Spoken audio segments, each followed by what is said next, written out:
Moro vaan. Mä ajattelin alkaa tekemään vähän tämmöstä vlogivideoa, että minkälaista on olla osastolla.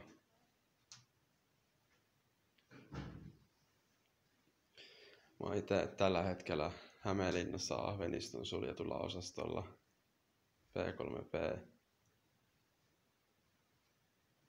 Ja täällä on tylsää. Täällä on tosi tylsää. Täällä ei oikeastaan voi muuta kuin katsoa telkkaria, jos pystyy keskittyä, tai käymään röökillä.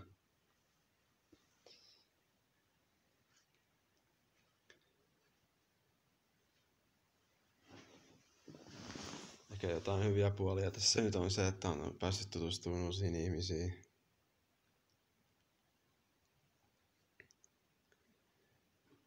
Ja huonot puolet on sitten toi, esimerkiksi jos joutuu eristykseen tai lepositeisiin, niin se on ihan oma helvettinsä se. Mä oon tällä hetkellä aika lääkitty.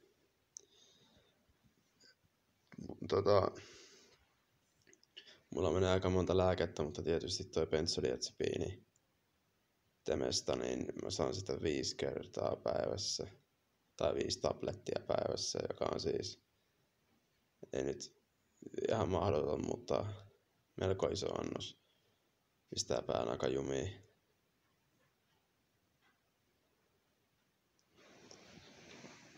Olin itse tosiaan uuden vuoden ja joulun tuolla eristyksessä.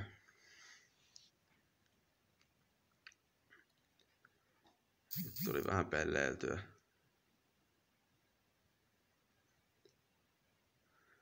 Ja no,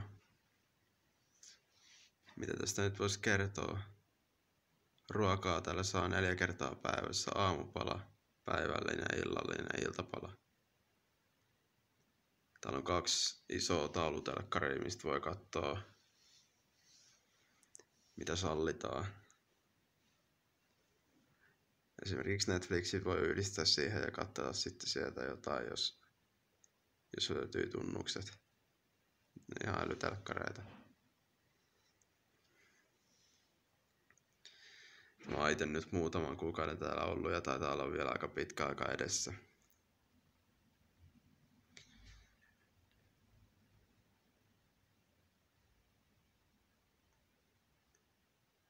Olisi vähän helpompi kuvaa tätä videoa, jos ei olisi just ottanut niitä temestoja, mutta tää nyt tuskin hirveästi saa näyttökertoja, niin sinänsä sillä ei mitään väliä luulisi olevaa.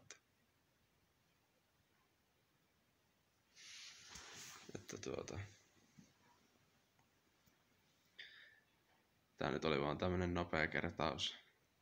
Tai kertaus, ei tää mikään kertaus, kun en mä ennen tehnyt mitään videoa, mutta tämmönen pieni esittely.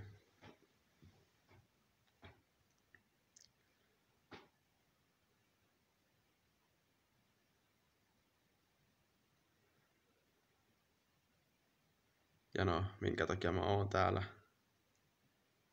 Mulla on pakko-oireinen häiriö, joka on melko ainutlaatuinen. Sitä ei pysty avohoidossa periaatteessa hoitaa, ja tosi paha päihdeongelma. Niin kuin tosi paha päihdeongelma. Lähinnä alkoholia. Mutta siinä sivussa sitten vähän jotain muutakin tullut vedettyä. Ehkäpä se on parempi, että mä oon nyt täällä vielä jonkun aikaa. Mutta se, että tästä paikasta kun on kuullut monenlaista tarinaa ja yleensä ne on aika negatiivisia, niin kyllä se on ihan totta. Että ei tää mikään niinku vankilassakin on vapaampaa kuin täällä. Ihan varmasti, että vaikka mä itse oon istunut, niin mulla on kavereita, ketkä on istunut ja on kertonut minkälaista siellä on. Jos vertaa tähän näin, niin kyllä tää on niinku huomattavasti tiukemmat säännöt ja eikä täällä on niinku omassa huoneessa, täällä ei oo hirveästi niinku mitään. Voin tästä pikaisesti näyttää.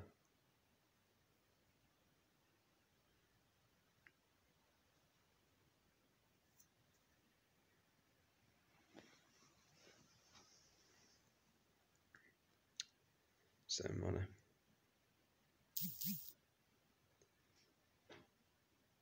Joo. Ei kai siinä.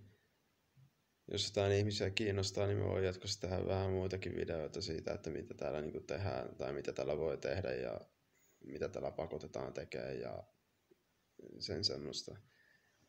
Et ehkä siitä on sitten jotain apua ainakin, jos on itse joutumassa tänne. Et noi on vähän vapaampia noi muut osastot. Tää 3 on aika tiukka, koska tää on vastaanotto-osasto.